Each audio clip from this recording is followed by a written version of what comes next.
बिस्मिल्लाहिर्रहमानिर्रहीम। अस्सलाम वालेकुम नाज़रीन, मैं हूं डॉक्टर अली और आप देख रहे हैं मेरा फेसबुक और यूट्यूब चैनल।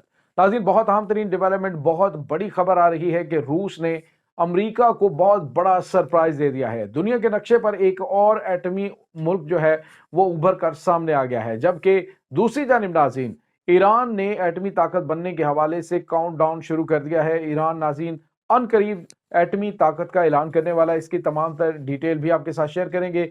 जबकि नाज़रीन एक और बड़ी खबर है कि चाइना ने 90 जंगी बहरी जहाज जो हैं वो ताइवान में दाखिल कर दिए हैं। और नाज़रीन इसके साथ ही एक और बड़ी खबर कि शाम से चाइना को धमकियां मिलनी शुरू होगी। नाज़रीन इसकी तमाम तर डिटेल आपके साथ हम शेयर करेंगे। वीडियो की तफसील में जाने से पहले अगर आपने हमारे चैनल को सब्सक्राइब नहीं किया हुआ तो आपसे गुजारिश है काइंडली इसको सब्सक्राइब कर लें और बेल आइकन को ज़रूर दबा दें ताकि हमारी आने वाली वीडियो सबसे पहले आप तक पहुंच सके।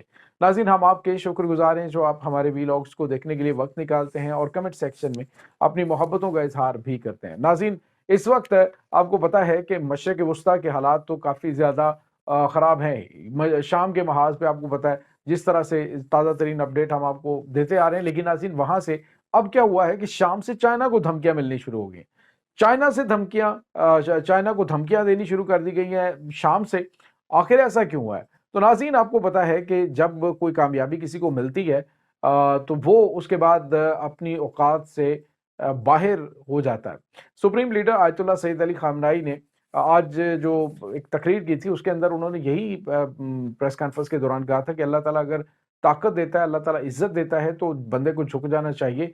जब आप अकड़ते हैं और आपके अंदर ईगो आती है तो फिर तबाही और बर्बादी आपका मुकद्दर बन जाती है। और इसके साथ ही उन्होंने मशरिक़ वस्ता के हवाले से भी जो बातें कही वो डेफिनेटली हक़ाइक़ पर मबनी और बड़ी मुदल्लल किस्म की गुफ्तगू, हमेशा इशारों के नाम के अंदर वो गुफ्तगू करते हैं। किसी का डायरेक्ट जो है वो नाम लेके वो बहुत ज़्यादा वो चीज़ें नहीं करते हैं। तो नाज़रीन अब हुआ ये है कि इनको तो तुर्की ने और उसके बाद अमेरिका, इसराइल और ये सब ने मिलकर दहशतगर्दों को इतना प्रमोट कर दिया कि अब वो क्या सोचना शुरू हो गए नाज़रीन, वो चाइना के ऊपर हमला करने की बात कर रहे हैं। जी हाँ, यही नाज़रीन खौफ इस वक्त इसराइल को भी है और अमेरिका को भी है कि बावजूद इसके कि ये इनके परवरदा तो होते हैं, ये इनकी ही सारी होती है लगाई हुई, ये सारी बहुत होती है, लेकिन किसी वक्त भी ये उनके खिलाफ भी हो सकते हैं। तो इसके साथ ही नाज़रीन जो खबर आ रही है वो ये है कि चूंकि बशार अल असद के हथियारों के बहुत बड़े ज़ख़ीरे इस वक्त बागी जो जंगजू हैं उनके हाथ लगे हैं, तो जो उग़यूर हैं जिन्होंने इसमें हिस्सा डाला हुआ है इस जंग के अंदर, जो इन्होंने सो कॉल्ड छोटी सी जंग लड़ी है, तो उसमें अब उन्होंने क्या कहा है कि उन्होंने हथियारों के ज़ख़ीरे के साथ वीडियो बनाते हुए धमकियां देनी शुरू कर दी चाइना को कि अब तुम्हारी खैर नहीं है, अब हम तुम्हारे ऊपर आके हमला करने जा रहे हैं, तो अपनी खैर मनाओ, बस काउंटडाउन तुम्हारा भी शुरू हो चुका है।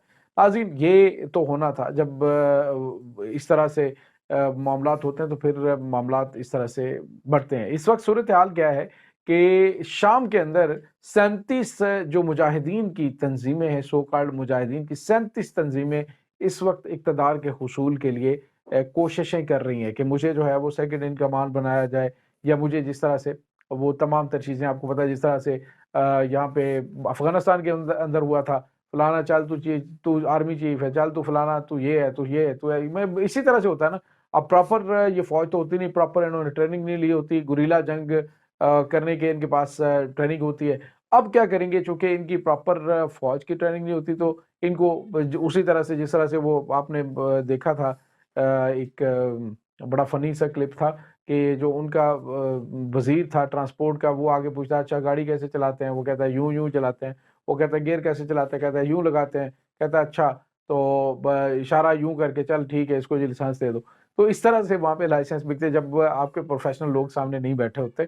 तो अब जो है वो यहीं यहाँ पे भी कुछ इसी तरह की सूरत-हाल पैदा होनी है। अब गवर्नमेंट ज़रा इनकी बनने दें और फिर देखें अब तमाशा क्या लगता है। उसके बाद नाज़रीन आपको ये बताते चलें कि धमकियाँ इन्होंने देनी शुरू कर दी चाइना को। दूसरी जानिब नाज़रीन रूस है।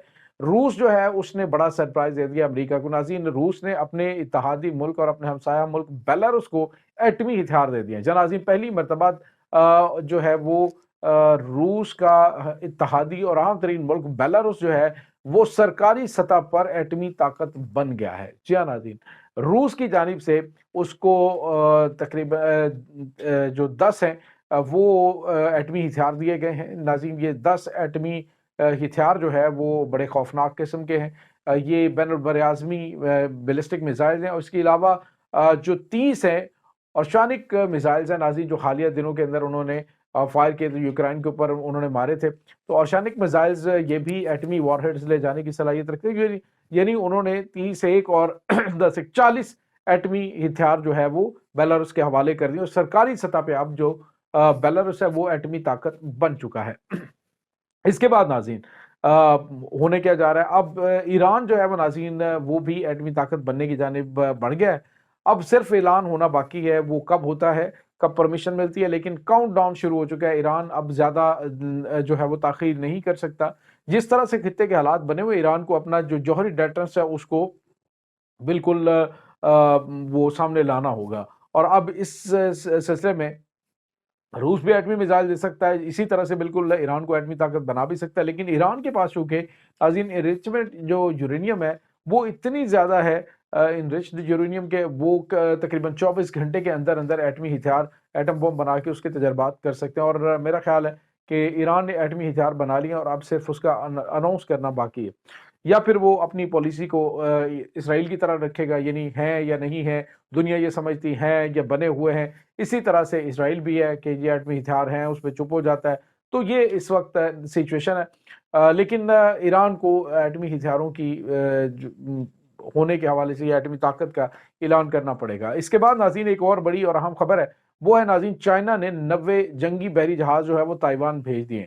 اس تمام صورتحال میں ناظرین اگر آپ دیکھیں تو تائیوان والا معاملہ جو ہے اس کو کسی طرف اب چائنا لگانا چاہتا ہے۔ چائنا یہ چاہتا ہے کہ ڈونلڈ ٹرمپ آیا، ڈونلڈ ٹرمپ چونکہ جنگ آگے نہیں بڑھانا چاہتا، وہ چاہے گا کہ وہ کسی نہ کسی طریقے سے معاملات کو سیٹل کرے۔ وہ رشیا یوکرائن کے معاملات بھی سیٹل کروانا چاہتا ہے، وہ غزہ جنگ کو بھی ختم کروا کے وہاں پہ ایک چاہے جس ٹائپ کی بھی وہ ایک اس طرف چیزیں چل رہی ہیں کہ ایک اس طرح کی حکومت بنا دی جائے فلسطین کی جو کہ بہت زیادہ اس کے پاس اسٹریٹجک پوائنٹس نہ ہوں، یعنی کل اگر اسرائیل کی جانب سے اٹیک کیا جائے تو اسے زیادہ مسائل کا سامنا نہ کرنا پڑے، تو اس ٹائپ کی کوئی حکومت وہاں پہ بنانے کی کوشش کی جا سکتی ہے۔ ناظرین تائیوان کے گرد یہ جو 90 جنگی بحری جہاز، اور اس کے بعد ناظرین جدید ترین اس میں انٹیلیجنس کے حوالے سے، اور اس میں سب میرینز بھی شامل ہیں، یہ بھیجے ایسے وقت میں گئی ہیں کہ جب امریکہ کے اندر اقتدار کی منتقلی کا سلسلہ جاری ہے۔ اب فوری طور پہ جب اقتدار کی منتقلی ہو رہی ہوگی تو ممکنہ طور پہ چائنا جو ہے وہ اسی دوران تائیوان کے اوپر حملہ کر کے اس کو اپنے کنٹرول میں لینے کی کوشش کر سکتا ہے، اور اگر ایسا ہوتا ہے ناظرین تو ڈیفینیٹلی امریکہ فوری طور پہ اس پہ کوئی ایکشن لینے کے اور صدارتی احکامات میں فوری طور پہ ٹرمپ جو ہے وہ نہیں اس چیز کو اناؤنس کر سکتا کہ آپ فوری طور پہ وہاں پہ حملہ شروع کر دیں، یعنی وہ ایک طرف جان چھڑا رہا ہے تو چائنا کے جیسے بڑے جینٹ کے ساتھ وہ یقیناً سنگ نہیں پھنسانا چاہے گا۔ تو یہ ناظرین اس وقت تازہ ترین اپڈیٹس ہیں۔ اس تمام صورتحال کے بارے میں آپ کا کیا کہنا ہے؟ کمنٹ سیکشن میں اپنے خیالات کا اظہار ضرور کیجیے گا۔ انشاءاللہ بہت جلد ملتے ہیں ایک نئی ویڈیو میں، تب تک کے لیے اپنا بہت سارا خیال رکھیے گا۔ اللہ وارث۔